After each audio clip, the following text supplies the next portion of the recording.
to Both Hands Studio. I'm Lynn Armstrong and my studio is in Dallas, Texas. I'm right in the middle of getting ready for the big Texas Clay Festival coming up, but I'm going to take a few minutes and show you all how I transfer my designs onto my platters for my painted cuerda seca platters. So cuerda seca means dry cord, and it's a way of glazing almost like batik. It's a wax resist that keeps the glaze from flowing all over the place. I use the Aftosa black wax, and I use a little squirt bottle with one of these little needle tips. I like a 18 gauge. When I come in and glaze, I'm gonna also use bottles of glaze.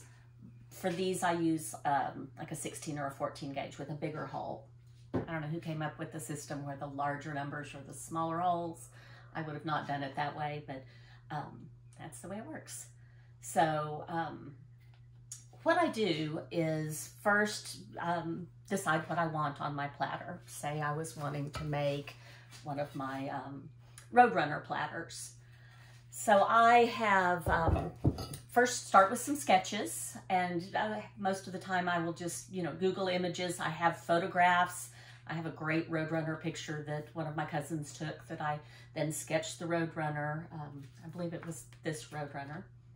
Sketch it onto paper, and then I transfer that. I just trace it onto tracing paper, which I like these rolls of tracing paper. They're real easy to see through and easy to use. My husband's an architect, so we have lots of this lying around. You can just tear off any size you want. And so then I take my sketch, whatever I've drawn in my sketchbook, and I trace it onto this tracing paper.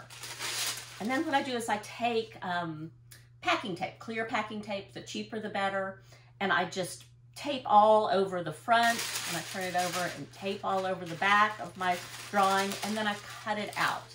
And what that gives me are these little plastics, so they last a really long time and don't tear, and you can see through them both sides, so I can use them either way. Switch them up, move them around.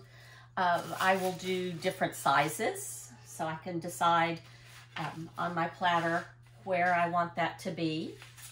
Maybe I want a big one that fills the whole platter.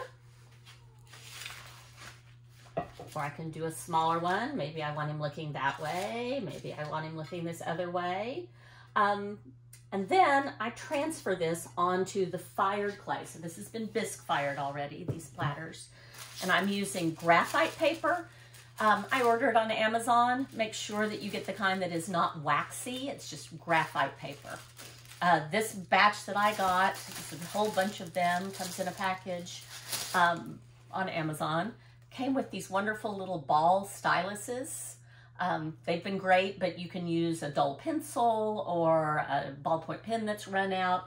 The nice thing about having these designs with the plastic coating from the packing tape is, you won't mark them up and they don't tear.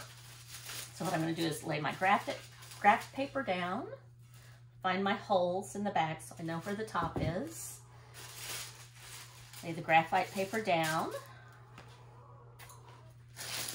Where did my big one go? Here he is. I'm going to do this large Roadrunner. Get him lined up. And then I'm just going to trace over my drawing using the little pointy end of the stylus. I'll come over here and show you. So I'm just holding this all down and just following the lines. I don't even have to be very careful. I'm really just wanting an idea of where this is. All the important parts.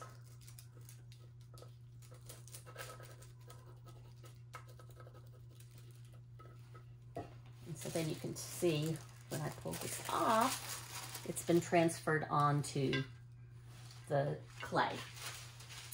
And then I will go using once I have this all transferred on, I'll come using my wax resist with the little tip, test it, make sure it's not globbing up. I keep a large-headed dressmaker's pin in here to keep it from clogging up.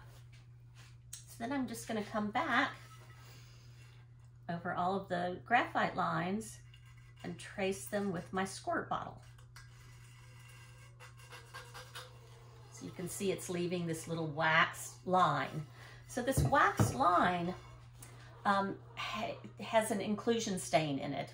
I'm guessing probably iron oxide, maybe some manganese, secret, I'm sure, their recipe. But when that burns away, when you fire this, it leaves a really beautiful, let's see if I can get this close enough, a really beautiful dark line that is dry, hence the cuerda seca, which is dry, almost metallic little line. So once I have traced over all of my drawing with the wax resist, this is where it acts like batik, and let it dry, then I'm going to come back in with my glazes, which are mostly commercial glazes. They tend to be thick enough to come through the bottles. And I'm just going to come in and fill in all these designs. And I just paint with it as if I were using paints. I layer them. I put, I like the way the glazes react together. Like these irises, I'm going to come in and do a white outline on them and then come in with some kind of lavender and yellow. I have a little wren, and I will use maybe 5 or 6 different tan colored glazes that I can, dot different colors on so that you get a lot of, just a lot of different layers on that. And then once I've gotten all of the glaze on, here's a little armadillo I did, I come back and I wax over all of that just with a clear wax. I like the Forbes wax. It goes on really smooth and really resists well. So now I've waxed over the whole image and I'm ready to do the background glazing. Usually I dip it, sometimes I pour it, depends on which glaze I'm using. I even have a couple that I prefer painting on. And then they're ready to fire. And obviously I have my work cut out for me, so I need to get busy. Hopefully everything will get through the kilns for Texas Clay Festival, and I will see you all in green. Thanks for watching.